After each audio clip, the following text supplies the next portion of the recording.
बंधुओं नमस्कार। और आपने कल की वीडियो में सांख्य योग के बारे में सुना था और आज यहाँ पर आपके सामने प्रस्तुत है तीनों गुणों की वृत्तियों का निरूपण। जो तीन गुण हैं उनके बारे में भगवान श्री कृष्ण क्या कहते हैं। भगवान श्री कृष्ण कहते हैं, पुरुष प्रवर उद्धव जी, प्रत्येक व्यक्ति में अलग अलग गुणों का प्रकाश होता है। उनके कारण प्राणियों के स्वभाव में भी भेद हो जाता है। अब मैं बतलाता हूँ कि किस गुण से कैसा कैसा स्वभाव बनता है। तुम सावधानी से सुनो। सत्य गुण की वृत्तियां हैं शम मन है संयम, दम इंद्रिय निग्रह, तितीक्षा यानी कि सहिष्णुता, विवेक, तप, सत्य, दया, स्मृति, संतोष, त्याग, विषयों के प्रति अनिच्छा, श्रद्धा, लज्जा। पाप करने में भी जो स्वाभाविक संकोच है उसको लज्जा कहते हैं। आत्मरति, दान, विनय और सरलता आदि। और रजोगुण की जो वृत्तियां हैं, रजोगुण की वृत्तियां हैं इच्छा, प्रयत्न, घमंड, तृष्णा यानी कि असंतोष, ऐंठ या अगड़, देवताओं से धन आदि की याचना, भेद बुद्धि, विषय भोग, युद्ध आदि के लिए मद जनित उत्साह, अपने यश में प्रेम, हास्य, पराक्रम और हठपूर्वक उद्योग करना आदि। और जो तमोगुण की वृत्तियां हैं वो कैसी हैं?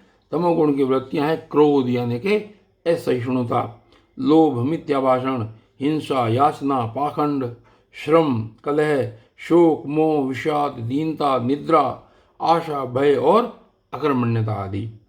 इस प्रकार क्रम से सत्वगुण, रजोगुण और तमोगुण की अधिकांश वृत्तियों का पृथक पृथक वर्णन किया गया। अब उनके मेल से होने वाली वृत्तियों का वर्णन सुनो। उद्धव जी, मैं हूँ और यह मेरा है, इस प्रकार की बुद्धि में तीनों गुणों का मिश्रण है।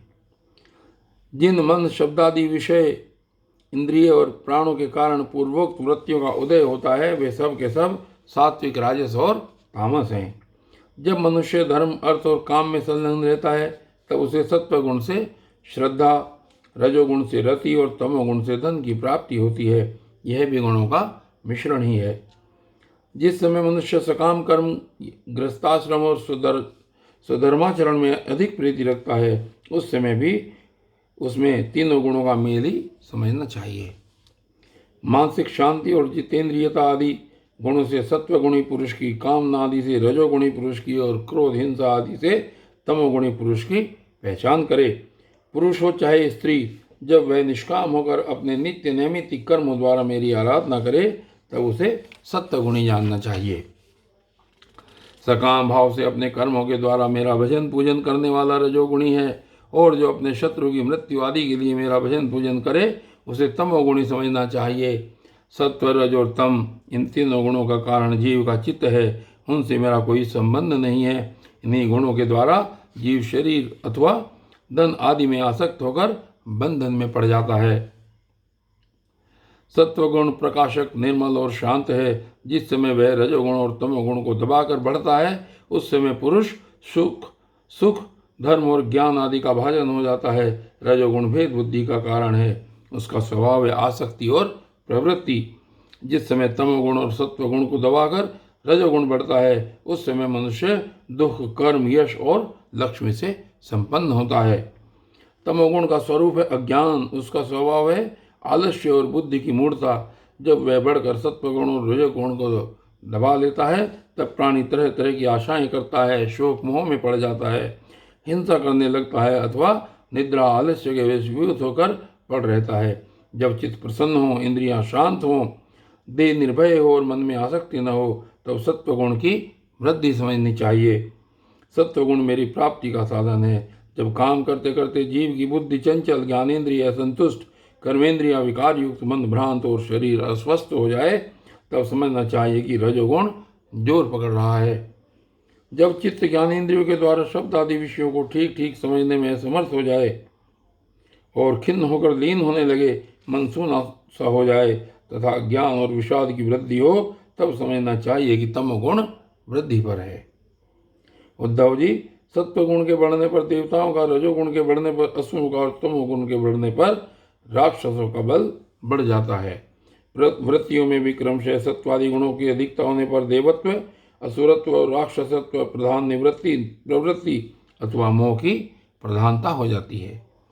सत्वगुण से जागृत अवस्था, रजोगुण से स्वप्न अवस्था और तमोगुण से सुषुप्ति अवस्था होती है। तुरीय इन तीनों में एक सा व्याप्त रहता है, वही शुद्ध और एक रस आत्मा है। वेदों के अभ्यास में तत्पर ब्राह्मण सत्वगुण के द्वारा उत्तरोत्तर ऊपर के लोकों में जाते हैं। तमोगुण से जीवों को वृक्षादि पर्यंत अधोगति प्राप्त होती है और रजोगुण से मनुष्य शरीर मिलता है।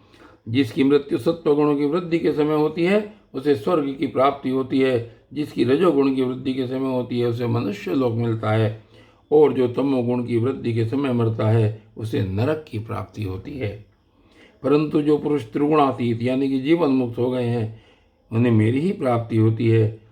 जब अपने धर्म का आचरण मुझे समर्पित करके अथवा निष्काम भाव से किया जाता है तब वह सात्विक होता है। जिस कर्म के अनुष्ठान में किसी फल की कामना रहती है वह राजसिक होता है, और जिस कर्म में किसी को सताने अथवा दिखाने के आदि का भाव रहता है वह तामसिक होता है। शुद्ध आत्मा ज्ञान सात्विक है, उसको कर्ता भोक्ता समझना राजस ज्ञान है, और उसे शरीर समझना तो सर्वथा तामसिक है। इन तीनों से विलक्षण मेरे स्वरूप का वास्तविक ज्ञान निर्गुण ज्ञान है। वन में रहना सात्विक निवास है, गांव में रहना राजस है, और जुआगर में रहना तामसिक है। इन सब से बढ़कर मेरे मंदिर में रहना निर्गुण निवास है। अनासक्त भाव से कर्म करने वाला सात्विक है, रागांध होकर कर्म करने वाला राजसिक है, और पूर्वापर विचार से रहित होकर करने वाला तामसिक है। इनके अतिरिक्त जो पुरुष केवल मेरी शरण में रहकर बिना अहंकार के कर्म करता है वह निर्गुण करता है। आत्मज्ञान विषयक श्रद्धा सात्विक श्रद्धा है, कर्म विषयक श्रद्धा राजस है, और जो श्रद्धा अधर्म में होती है वह तामस है, तथा मेरी सेवा में जो श्रद्धा है वह निर्गुण श्रद्धा है। आरोग्यदायक पवित्र और अनायास प्राप्त भोजन सात्विक है, रसनेन्द्रिय को रुचिकर और स्वाद की दृष्टि से युक्त आहार राजस है, तथा दुखदायी और अपवित्र आहार तामस है।